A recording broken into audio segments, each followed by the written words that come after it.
यहाँ एक वक्त की मशहूर तवायफ अशरफी बेगम रहती है। उसकी बेटी रक्षिंदा, जिसके हुस्न और अदाओं के दीवाने दूर दूर से आते हैं, और उन्हीं दीवानों में एक था नवाबजादा समीउल्लाह।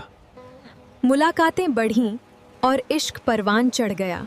ये कहानी मध्य प्रदेश सूबे के मशहूर शहर बुरहानपुर के एक मोहल्ला बोरवाड़ी से शुरू होती है। ये मोहल्ला इसलिए मशहूर है कि यहाँ मुजरे की महफिलें सजती है। भारत के हर जगह से मुजरा सुनने यहाँ लोग आते हैं। यहाँ हर कोठा 2 मंजिल का दिखाई देगा। हर मकान में कहीं कहीं लकड़ी की बालकनी दिखाई देगी। शाम के वक्त यहाँ की रौनक देखने लायक होती है। क्या आपको पता है उस बस्ती में जिंदगी के कितने रंग छिपे हैं? हाँ, मैंने देखा है। और वो हंसती लड़कियाँ कितनी बेफिक्र लगती हैं। काश हर कोई उतना खुश रह पाता।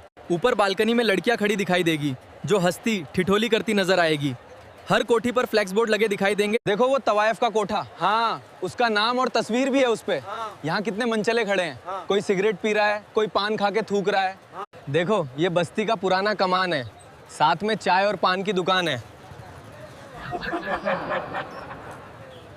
यहाँ एक मशहूर तवायफ है, नाम है अशरफी बेगम।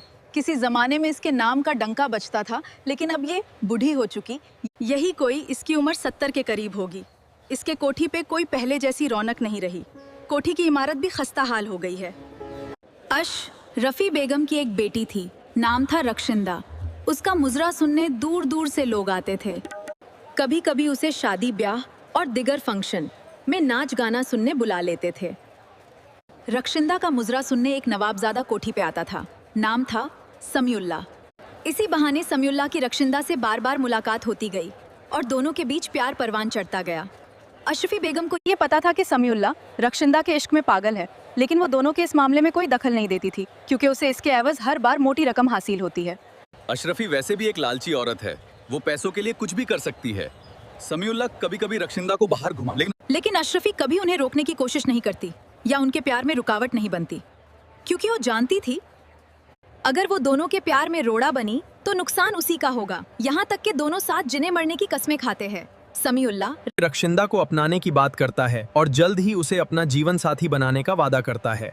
अशरफी बेगम इस बात से खुश होती है कि उसकी बेटी एक नवाब खानदान की बहू बनने जा रही है। ऊपर से उसे बार बार मिलने वाली मोटी रकम। समीउल्लाह अपने घर वालों से इस मामले का जैसे ही जिक्र करता है, मानो नवाब खानदान में भूचाल सा आ गया हो। खानदान का हर फर्द समीउल्लाह को खरी खोटी सुनाने लगता है। कुछ तो ख्याल किया होता हमारे इज्जत का, हमारे असर रसूख का। समीउल्लाह अपने घर वालों को मनाने की हर चंद कोशिश करता है, मगर आखिर हार जाता है, क्योंकि समीउल्लाह की माँ उसे धमकी देती है कि अगर उसने ये कदम उठाया तो वो खुदकुशी कर लेगी। समीउल्लाह इतनी हिम्मत नहीं जुटा पाता कि खानदान वालों से बगावत कर बैठे।